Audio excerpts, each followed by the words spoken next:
Després tenim els camps de concentració, que és una altra forma. Primer era la mort directa. En algun lloc, crec que a l'inici de la unitat està també el monolito de Paterna, on sabeu que estan totes les ratxoles que es varen poder reconstruir, que hi ha un historiador valencià, el Galdan, que ha fet pràcticament un llibre sobre tots els afusellats en Paterna, i fan unes ratxoles que posa, jo què sé, Vicent, no sé què, 32 anys, Fuster, o l'altre, Panader, és a dir, el Forner. Tot això està en aquestes ratxoletes i en un monolit, i tots els anys, el 14 d'abril, es celebra un acte en homenatge als afusellats en Paterna, que és on se concentraren molts dels afusellats de València. Camps de concentració, que és la segona cosa, gent que no va ser afusellada, però sí que va anar a un camp de concentració. Tornem a tindre els documents i tenim un document més ample al voltant del camp d'Albatera, de gent que va estar allí, de testimonis al voltant del camp d'Albatera, que va ser el primer camp de concentració important després del camp dels tarongers. Molts dels camps de concentració estigueren fent treballs forçats, Penseu com se va construir el Valle de los Caídos i com s'utilitzaren batallons de treball fins i tot per a treballar en determinades empreses, O sigui que això a vegades que vegem en les pel·lícules referits al matxaque de jueus en els camps de concentració nazis, en molts casos els batallons de càstig i els batallons de treball també es donaren al País Valencià i a l'Estat espanyol. Un altre nivell de repressió van ser les presons,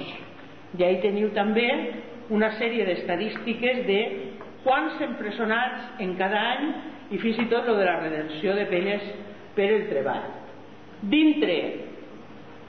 dels empresonats hi ha un text més important destinat a les presons valencianes. Com a les presons valencianes fins i tot hi ha testimonis de gent. Nosaltres tenim un militant de l'Esquerra Unida que va morir ja fa molts anys, que era Ángel Guàrdia, Isidro Guàrdia, que era son pare, que va morir fa poc, va ser un dels empresonats, i ahí hi ha un testimoni d'Isidro Guàrdia, que era una persona, era un crític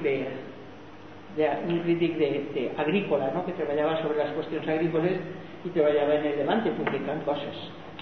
Tenim també una qüestió important que és referent a les presons de dones,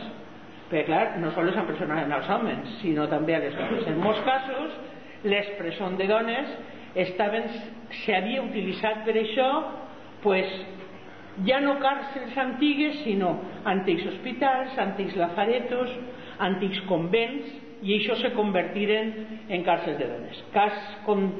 Hi ha un cas que nosaltres comentem així, que són els dels nadons robats, que clar, que així en el País Valencià i en l'estat espanyol sapigueren que existien a partir d'un testimoni que es va publicar a TV3, perquè fins a aquest moment els nadons furtats eren sols els d'Argentina, però no se sabia que així a l'estat espanyol ja no lo de la SOR, com es diga la última, no, sinó al llarg de la repressió franquista els nanos que neixien en les presons de les preses eren donades en adopció al primer que passava per allí, quan no directament morts, Hi ha un cas d'estos que estan documentats en aquell documental de TV3 d'un falangista que va entrar en una casa de rojos, i digué, i aquest xic, i la mare li va dir, Lenin, vine, i va agarrar el xiquet i li va esclafar contra la paret, O sigui, perquè clar, havia que matxacar no sols els rojos sinó qualsevol vestigi de la seva història i de la seva vivència. Després hi ha coses concretes com és això, la redenció per les penes del treball, que també teniu ahí una història al voltant d'un document per a treballar-ho, i les depuracions a l'ensenyament. Hem volgut fer expressió d'aquest tipus de repressió perquè va haver una repressió molt important respecte als funcionaris, però sobretot respecte als mestres i als professors, perquè pensaven que eren els reproductors de la ideologia, i per tant tots aquells que d'alguna manera havien tingut la seva titulació al llarg de la República, hi havia uns que es deien els cursillistes del 36, per exemple, o la gent que havia estat en la institució lliure d'ensenyament, etc. Tots aquests van ser apartats absolutament de les seues càtedres, de les seues centres docents, van ser represaliats i fins i tot alguns condemnats i desterrats del lloc on treballaven. Per tant, va haver una repressió perquè pensaven que els professors formaven part d'aquells que havien intentat treballar el que eren les actituds front a la república, la democràcia, la gent que havia participat en les missions pedagògiques, la gent que havia anat a fer teatre per als pobles, la gent que havia donat a conèixer les obres de la cultura quan en este país, fins a el canvi terrible positiu que va suposar la reforma educativa en la república, era un país on sols les èlites tenien accés a la cultura. Per tant, el franquisme va intentar tornar a ensorrar el que era la intel·ligència del poble en la incultura, i per això havia que carregar-se i depurar a tots aquells que havien treballat en favor de l'educació i la cultura. Per tant, això dels mestres va ser específic. I també per suposar la depuració en la universitat com una de les conseqüències d'això. L'últim tipus que es va fer d'irrepressió és allò que qualifiquem com la censura. Ahí teniu, per exemple, un escrit de los censores, teniu per exemple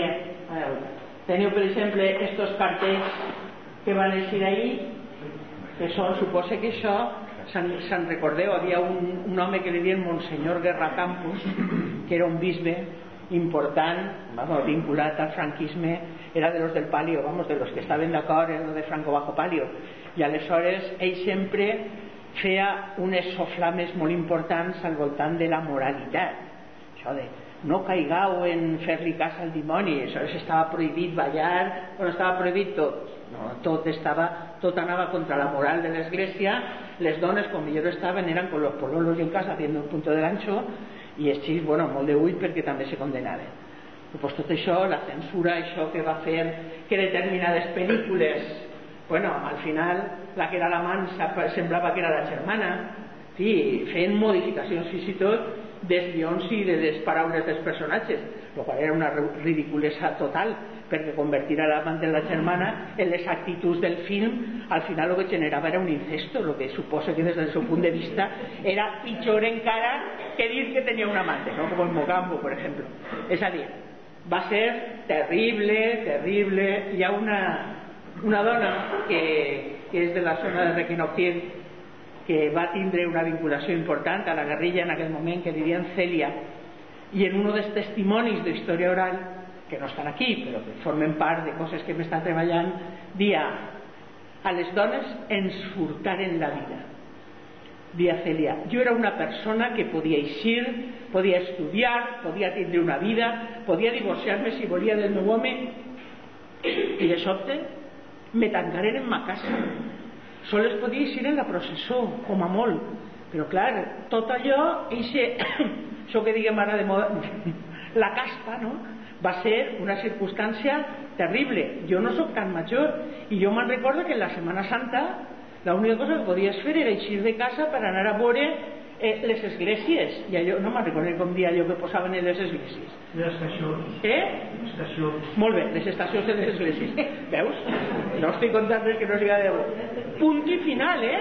música sacra en la ràdio, ja no, música sacra, ni música de cambra, música sacra. No podies eixir de casa més que això, les dones en un velito i totes de negre en quan tocaven, quan passaves dos passades, vamos, o el luto o el medio luto llevaven la vida de la dona al llarg de tota la seva vida. Ara, jo encara me'n recordo, però és que a més hi ha gent que té que donar-se compte, jo tampoc soc tan gran. Jo quan vaig acabar la carrera vaig tindre que fer un curset de la secció femenina perquè me donaren la titulació, si no jo no podia treballar. Però quan me vaig posar a treballar, anys 73, molt de ull, quan me vaig posar a treballar me demanaren un certificat de bona conducta, i estava en un centre privat al principi, i després vaig fer les oposicions a una escola pública, a un institut, Havia una cosa que es deia l'ordenança laboral, on dia que jo no podia anar en pantalons a classe si la monja o el cura o qui fora el director de l'escola no volia, i molt deu dir que me pillaren vivint en uno si no estava casat, perquè era motiu de despido procedente, Vull dir, és que estem parlant d'algo que no se mos oblide, que ho hem viscut fa 4 dies, val? La duració que estem parlant és molta, Una de les meves primeres activitats, quan vaig començar a treballar en una acadèmia laica, l'Acadèmia Castellana en València, va ser que el professor de filosofia i de política, a la sazón que era jefe provincial del movimiento no sé qué, me va denunciar en comisaría per explicar en clase a Buero Vallejo y a García Lorca,